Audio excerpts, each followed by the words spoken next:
ये है दिल्ली दर्पण।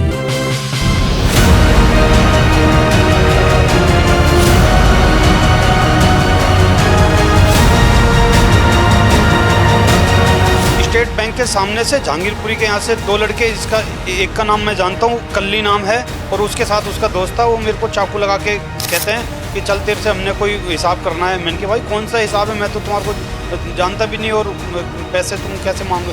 कह रहे नहीं वहाँ पे चल, कोई नहीं, ऐसी बात नहीं होगी। फिर मैंने आनाकानी करी तो उसने चाकू लगाया मेरे।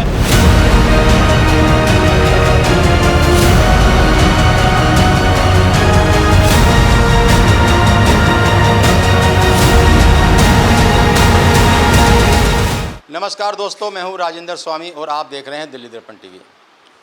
दोस्तों, दिल्ली में किस कदर अपराधियों का खौफ है, गुंडागर्दी है, गुंडा राज है, और उस पर आलम ये कि खुद जो दिल्ली पुलिस है, जिसका काम है गुंडों पर लगाम लगाना, अपराधों पर लगाम लगाना, वो खुद किस कदर गुंडई पर उतर आती है। इसके कितने किस्से मैंने आपको बताए हैं, दिखाए हैं, और चर्चा अक्सर मैंने अलग अलग लोगों के साथ की है। कई लोग पीड़ित हमारे पास आते हैं इस तरह की शिकायतें लेकर के। तो ऐसी ही एक शिकायत लेकर के मेरे साथ हैं मुकेश सोनी, जहांगीरपुरी से आए हैं, और इन्होंने जो कुछ यहाँ आकर के दिल्ली दर्पण टीवी के कार्यालय में आकर के बताया है, उसको देख सुन करके फिर ये सवाल खड़े होते हैं कि अगर कोई किसी शख्स को सरेआम दिन दहाड़े किडनैप करके ले जाता है और वहाँ लगातार 7 से 8 घंटों तक उसके साथ बेरहमी से मारपीट होती है, उसकी तस्वीरें भी इनके पास हैं, और उस पर जब पुलिस के पास शिकायत जाती है तो पुलिस कंप्रोमाइज़ कराने का दबाव डालती है और उसको लेन देन का मामला मान करके इसी पे ही, पीड़ित पर भी ही दबाव बनाती है। तो पूरा मामला क्या है, सीधे हम बात करते हैं मुकेश सोनी से। मुकेश, क्या हुआ था, किस बात को लेकर के? पहले तो घटना बताइए कि कब की घटना है और हुआ क्या था। 3 अप्रैल रात को 9 बजे मेरे को स्टेट बैंक के सामने से जहांगीरपुरी के यहाँ से दो लड़के, इसका एक का नाम मैं जानता हूँ, कल्ली नाम है, और उसके साथ उसका दोस्त था। वो मेरे को चाकू लगा के कहते हैं कि चल तेरे से हमने कोई हिसाब करना है। मैंने कहा भाई कौन सा हिसाब है, मैं तो तुम्हारे को जानता भी नहीं, और पैसे तुम कैसे मांगो। कह रहे नहीं वहाँ पे चल, कोई नहीं, ऐसी बात नहीं होगी। फिर मैंने आनाकानी करी तो वो चाकू लगाया मेरे। उसके बाद मेरे को बैठा के ले गए, और उसके बाद मेरे को भलसवा एक अनजान बिल्डिंग में, जिसको मैं जानता भी हूँ उस बिल्डिंग को, वहाँ ले जाते हैं। और वहाँ पे फिर एक संजू जाट बैठा होता है, और मेरा जो है अपना टेबल काउंटर का लड़का था जिसका नाम दक्ष है, वैसे नाम नितिन है उसका, वो वहाँ होता है। तो वो कहता है भाई हमने तेरे से पैसे लेने हैं। तो मैंने कहा भाई मेरे कौन से पैसे भाई। उसके बाद वो जो पेटीएम की स्टेटमेंट कह रहा है, ये एक स्टेटमेंट को 3-4 बार कॉपी करा के रखी है उन्होंने। तो फिर जो है मैंने भाई ठीक है भाई देने हैं, तो मेरे पास तो है नहीं पैसे। तो कह रहा मंगा के दे। मेरे से कई जगह फ़ोन करवाया कि हाँ भाई मंगा ले किसी से। तो मैंने फ़ोन करा किसी को, मेरे भाई ने फ़ोन उठाया। मेरा भाई कह रहा भाई अभी पैसे नहीं है मुकेश, रात का टाइम हो रहा है 12 बजे का। तो उसके बाद जो है मैंने कोई नहीं, फिर एक के जगह और फ़ोन करा, वो उसने फ़ोन नहीं उठाया।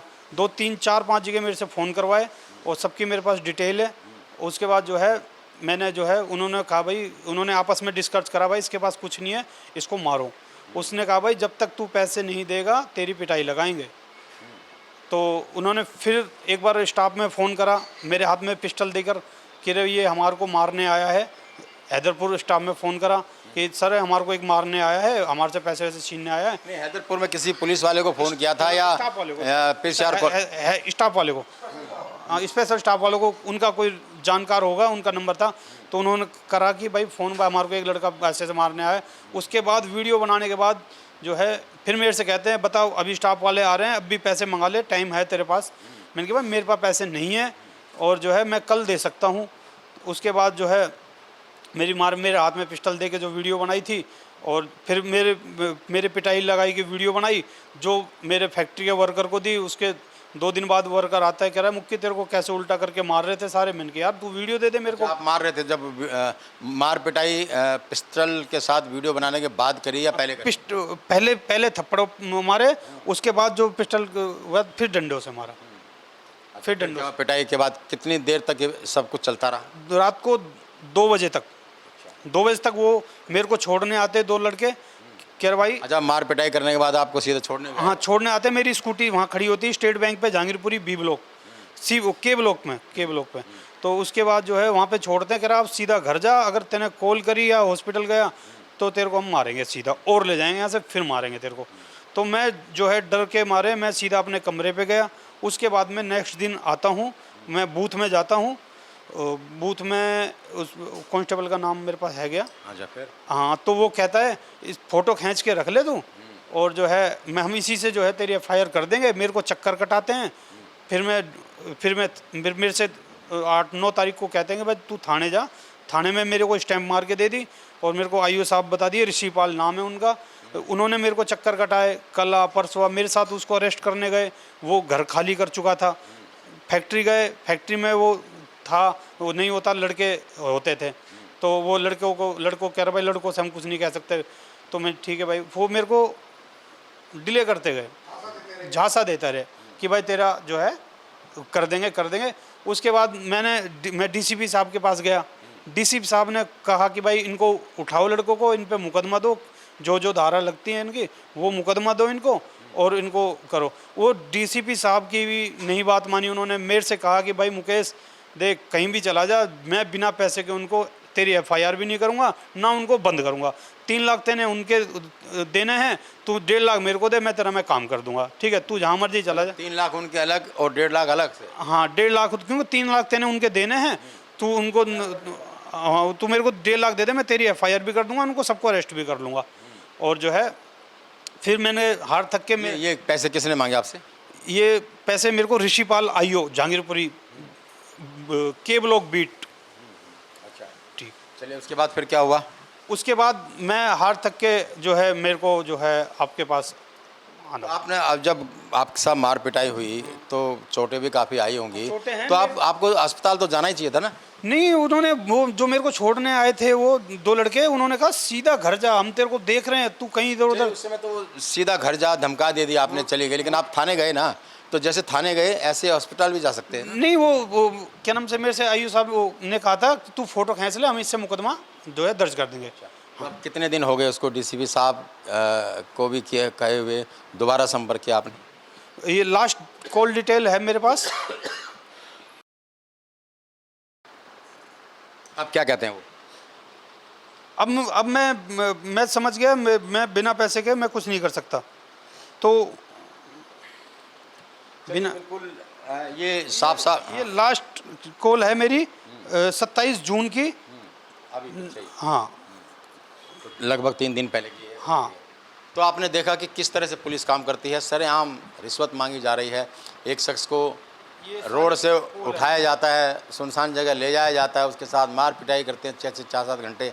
और फ़ोटो, मैं तो यहाँ ये भी कहना चाहूँगा कि अगर हो सकता है कि पुलिस या जांच में कहानी कुछ और बताई जाए, लेकिन अगर सचमुच में इसके हाथ में पिस्तौल दे करके और उसके साथ फ़ोटो खिंचवाई गई हैं, तो वीडियो बनाई गई है, तो ये अपने आप में और भी गंभीर मामला हो जाता है। अगर इस तरह की कोई घटना थी भी कि ये अगर पिस्तौल लेकर के आए हैं वहाँ पे धमकाने आए हैं, तो कायदा ये बनता था कि वो पुलिस को कॉल करते हैं। लेकिन क्यों? क्योंकि वो उनके अड्डे पे थे, उनके साथ थे, उनके बहुत सारे लोग उनके साथ थे।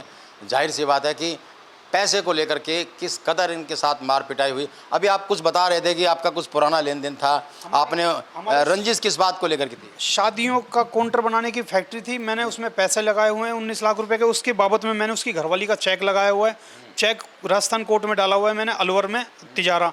वो बाउंस हो गया है। अब नेक्स्ट डेट पे उसकी घरवाली की अरेस्टिंग है। वो वहाँ से मकान भी खाली कर चुका है और वो फैक्ट्री भी वहाँ से खाली कर चुका है। वो दोनों जगह वो खाली कर चुका है।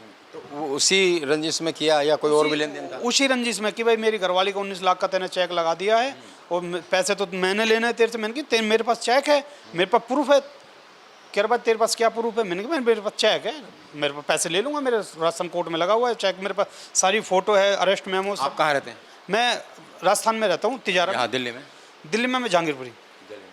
तो आपने देखा कि किस कदर गुंडा राज दिल्ली के अंदर चल रहा है। और उस पर भी तुर्रा ये है कि दिल्ली पुलिस में जब शिकायत करने जाते हैं तो दिल्ली पुलिस लगातार 2 एप्लीकेशन हमने देखी हैं, जो थाने में भी दी है, DCP को भी दी है, और DCP साहब से खुद मिलकर के आई हैं, DCP साहिबा से मिलकर के आए हैं। और DCP साहिबा के आदेश के बावजूद भी और कार्रवाई करना, FIR दर्ज करना तो दूर की बात, 1.5 लाख रुपए की रिश्वत तक मांगी जाती है। तो कुल मिला के जो दिल्ली पुलिस का ये रवैया है अपराध और अपराधियों को लेकर के, वो पीड़ितों के साथ कम, आरोपियों के साथ खड़ी ज़्यादा नज़र आती है।